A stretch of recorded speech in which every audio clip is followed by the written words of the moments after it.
ತಂದೆ, ಡ್ಯಾಡಿ, ಅಯ್ಯೋ I love you daddy, ಏನೇನು ಮಾತುಗಳು ನಮ್ಮ ತಂದೆಗೋಸ್ಕರ. ಜೂನ್ ತಿಂಗಳಲ್ಲಿ ತಂದೆಯವರ ದಿನ ಅಂದರೆ ಫಾದರ್ಸ್ ಡೇಯನ್ನು ನಾವೆಲ್ಲರೂ ಆಚರಣೆ ಮಾಡಿದೆವು. ಒಬ್ಬೊಬ್ಬರ ವಾಟ್ಸಪ್ ಸ್ಟೇಟಸ್ ನೋಡುವಾಗ ಏನು ಸಂತೋಷ. ತಂದೆಯವರ ಬಗ್ಗೆ ಕತೆ ಕವನಗಳು, ತಂದೆಯವರ ಫೋಟೋಗಳು. ಆದರೆ ಯಾರು ಇದನ್ನು ಇಟ್ಟಿರುವರೋ ಅವರ ಸ್ಟೇಟಸಲ್ಲಿ ಅವರಿಗೆ ಮಾತ್ರ ಗೊತ್ತು ನಿಜ ಏನೆಂದು. ತಂದೆ ಒಂದು ಕುಟುಂಬದ ಆಧಾರ ಸ್ತಂಭ. ತನಗಾಗಿ ಏನನ್ನು ಬಯಸದೆ ಎಲ್ಲವೂ ಕುಟುಂಬಕ್ಕಾಗಿ ಎಂದು ತಿಳಿದವ. ತಂದೆಯವರ ಬಗ್ಗೆ ಎಲ್ಲೂ ನಮಗೆ ಹೆಚ್ಚು ಓದಲು ಸಿಕ್ಕುವುದಿಲ್ಲ. ಕತೆಗಳೂ ಇಲ್ಲ, ಕವನಗಳೂ ಇಲ್ಲ. ತಂದೆಯವರು ಕುಟುಂಬಕ್ಕಾಗಿ ದೇಶದಲ್ಲಿ ವಿದೇಶದಲ್ಲೋ ಇನ್ನು ಎಲ್ಲೆಲ್ಲೋ ಕೆಲಸ ಮಾಡಿದರು. ಅವರ ಮುಖ್ಯ ಆಸೆ ನನ್ನ ಕುಟುಂಬ ಉತ್ತಮ ರೀತಿಯಲ್ಲಿ ಇರಬೇಕು, ಮಕ್ಕಳಿಗೆ ಉತ್ತಮ ವಿದ್ಯಾಭ್ಯಾಸ, ಕೈ ಹಿಡಿದ ಪತ್ನಿಗೆ ಉತ್ತಮ ಎಲ್ಲವೂ ಸಿಗಬೇಕು ಎಂಬುದವರ ಆಸೆ.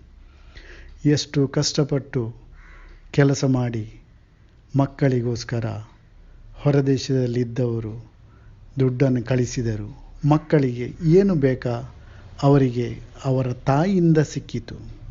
ತಾಯಿ ಮಕ್ಕಳ ಮಮತೆ ಹೆಚ್ಚಿತು. ತಂದೆಯವರಲ್ಲಿ ಸ್ವಲ್ಪ ಮಮತೆ ಕಡಿಮೆ ಆಗುತ್ತಾ ಬಂತು. ಆ ದಿನಗಳು ನೆನಪಿಗೆ ಬರುತ್ತವೆ. ಸಾಯಂಕಾಲ ತಂದೆಯವರು ಕೆಲಸದಿಂದ ಬರುವಾಗ ತಿನ್ನಲು ತರುವ ಆ ಪೊಟ್ಟಣಗಳು ಈಗ ಎಲ್ಲಿವೆ? ಯಾವುದು ಹಬ್ಬ ಬಂದರೂ ಹೊಸ ಬಟ್ಟೆ ನಮ್ಮೆಲ್ಲರಿಗೂ. ಆದರೆ ತಂದೆಯವರಿಗೆ ನಾವು ಎಂದೂ ಕೇಳಿದಿಲ್ಲ ನಿಮ್ಮ ಹೊಸ ಬಟ್ಟೆ ಎಲ್ಲಿ ಎಂದು. ಅವರು ಎಂದೂ ಹೇಳಿದಿಲ್ಲ ನಾನು ಹೊಸ ಬಟ್ಟೆ ತೆಗೆದುಕೊಂಡಿದ್ದೇನೆಂದು. ಕೇಳಿದರೆ ನನ್ನಲ್ಲಿ ಇದೆಯಲ್ಲ, ಹೋದ ದೀಪಾವಳಿಗೆ ತಗೊಂಡ ಆ ಬಟ್ಟೆ.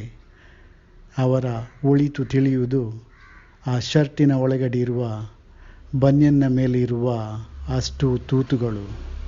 ಆದರೆ ತಂದೆಯವರು ತನ್ನ ಕುಟುಂಬಕ್ಕಾಗಿ ಎಲ್ಲವನ್ನು ಮಾಡಿದರು. ಮಕ್ಕಳಿಗೆ ವಿದ್ಯಾಭ್ಯಾಸ ಕೊಟ್ಟು ಮದುವೆಯನ್ನೂ ಮಾಡಿದರು.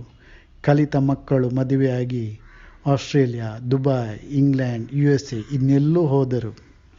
ಅವರ ಮಕ್ಕಳನ್ನು ನೋಡಲು ಅವರೊಂದಿಗೆ ತಾಯಿಯನ್ನು ಕರ್ಕೊಂಡು ಹೋದರು. ಈಗ ಇಳಿ ವಯಸ್ಸಿನಲ್ಲಿ ರಿಟೈರ್ಡ್ ಲೈಫಲ್ಲಿ ತಂದೆ ಮನೆಯಲ್ಲಿ ಒಬ್ಬರು. ಡಯಾಬಿಟಿಕೋ, ಹೃದಯ ರೋಗವೋ ಇನ್ನೇನು ರೋಗ. ಆದರೆ ಇವರನ್ನು ನೋಡುವವರು ಯಾರು? ಕೇಳಿದರೆ ಅವರು ಹಲವು ವರ್ಷ ಒಬ್ಬಂಟಿಯಾಗಿ ಇದ್ದರು. ಅವರಿಗೆ ಅಡುಗೆ ಬರುತ್ತೆ, ಎಲ್ಲವೂ ಬರುತ್ತೆ. ಅವರಿಗೇನು ಕಮ್ಮಿ? ಅವರಿಗಾಗಿ ವಾರದಲ್ಲಿ ಒಂದು ವಿಡಿಯೋ ಕಾಲ್ ಅಷ್ಟೇ. ಈ ತಂದೆ ಈ ವಯಸ್ಸಿನಲ್ಲಿ ಇಳಿ ವಯಸ್ಸಿನಲ್ಲಿ ಒಬ್ಬಂಟಿಗ ಯಾವ ರೀತಿ ನಿಲ್ಲಬಹುದು? ಜೀವನ ಪರ್ಯಂತ ಕೈ ಹಿಡಿದ ಪತ್ನಿಯೇ ಇಲ್ಲದಾಗ, ಕುಟುಂಬ ಎಂಬ ಮಕ್ಕಳೇ ಇಲ್ಲದಾಗ ಈ ಒಬ್ಬಂಟಿತನ ತಿಳಿದವರೇ ಬಲ್ಲರು. ಇದು ಎಲ್ಲರ ಮನೆಯಲ್ಲಿ ಅಲ್ಲದಿದ್ದರೂ ಕೆಲವು ಮನೆಗಳಲ್ಲಿ ನಡೀತಾ ಇದೆ.